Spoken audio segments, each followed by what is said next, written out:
और भैया टूर्नामेंट की शुरुआत पूरे गाजे बाजे धूम धड़ाके ढोल नगाड़े से हो गई।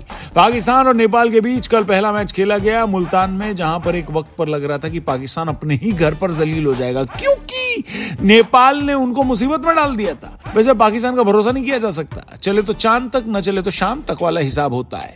हराने पर आए तो किसी को भी हरा दे और हारना हो तो किसी से भी हार जाए। लेकिन कल जब पाकिस्तान के 4 विकेट गिरे तो मुझे लगा यार नेपाल कोई स्टैंडर्ड होता है भैया, कितने जलील होंगे पाकिस्तान वाले। एशिया कप में डेब्यू कर रही टीम से अपने ही घर में हार जाएंगे, और कसम से भाई हार भी गए होते अगर बीच में बाबर आजम न आते तो।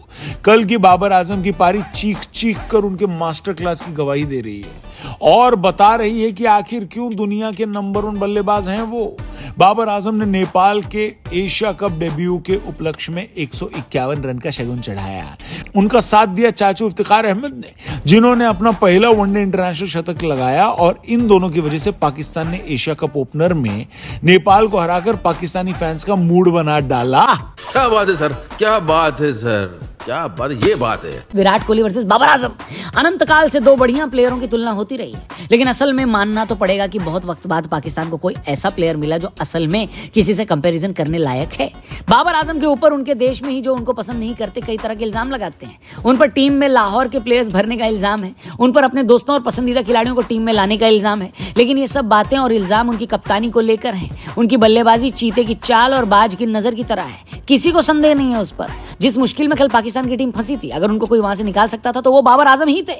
इसमें कोई शक नहीं है कि कम से कम वनडे में तो बाबर आजम पाकिस्तान के अब तक के सबसे बेहतरीन बल्लेबाज है। वनडे में पाकिस्तान की तरफ से सबसे ज्यादा सेंचुरी सईद अनवर ने लगाई है 20, लेकिन 20 सेंचुरी लगाने के लिए सईद अनवर ने 244 इनिंग्स खेली हैं, जबकि बाबर आजम ने 102 इनिंग में ही 19 सेंचुरी लगा डाली है। और सिर्फ पाकिस्तान ही नहीं, दुनिया का स्टैंडर्ड भी ले लो, 19 वनडे इंटरनेशनल शतक लगाने वाले बाबर आजम सबसे तेज बल्लेबाज हैं। उनसे पहले ये रिकॉर्ड साउथ अफ्रीका के हाशिम अमला के नाम था, जिन्होंने 104 इनिंग में 19 शतक लगाए थे। ये चीज इतना बताने के लिए तो काफी है कि बाबर आजम पाकिस्तान के ऑल टाइम ग्रेट हैं। बाबर आजम और विराट कोहली का कंपैरिजन पूरा कर लेते हैं। बाबर आजम की बात तो आपने सुनी ली, अब सुन लीजिए कोहली के बारे में। सचिन तेंदुलकर के आंख के तारे, विव रिचर्ड जैसे बल्लेबाज के दुलारे। कोहली की ख्याति अंडर 19 वर्ल्ड कप से ही हो गई थी, और उनके आने से पहले ही दुनिया उनके बारे में जान गई थी। सबको पता था कि विराट कोहली जैसा बैटर कोई जनरेशन में एक ही बार मिलता है देखने को। कोहली आए, उन्होंने ऐसे खेलना शुरू किया जैसे उनके पास पहले से क्रिकेट का कोई चीट कोड मौजूद है। लेकिन फिर 2020 के बाद कोहली की बल्लेबाजी में भी डाउनफॉल आया। ये वही वक्त था जब बाबर आजम क्रिकेट जगत में उदय कर रहे थे, और देखते ही देखते बाबर ने कोहली का सिंहासन पलट डाला। फिर आया पिछले साल का एशिया कप, जहां पर कोहली ने अफगानिस्तान के खिलाफ एक डेड रबर मैच में सेंचुरी मार के अपनी सेंचुरी का सूखा खत्म किया। पासे एक बार फिर पलट गए। एशिया कप के बाद वर्ल्ड कप आया और कोहली ने दिखा दिया कि जंगल में सिर्फ एक ही शेर होता है। पाकिस्तान के खिलाफ मेलबर्न में कोहली ने जो पारी खेली, उनके सर्वश्रेष्ठ होने पर मोहर थी। हालत ये थी कि कोहली ने अकेले पाकिस्तान के खिलाफ जितने रन बनाए, बाबर आजम उस पूरे वर्ल्ड कप में उतने क्रॉस करने में उनका दम निकल गया। लेकिन जैसा कि अल्ताफ राजा बोलकर गए हैं कि वो साल दूसरा था, ये साल दूसरा है। एशिया कप के पहले ही मैच में सेंचुरी बनाकर बाबर आजम ने बता दिया कि उनको हल्के में लेने की भूल न की जाए।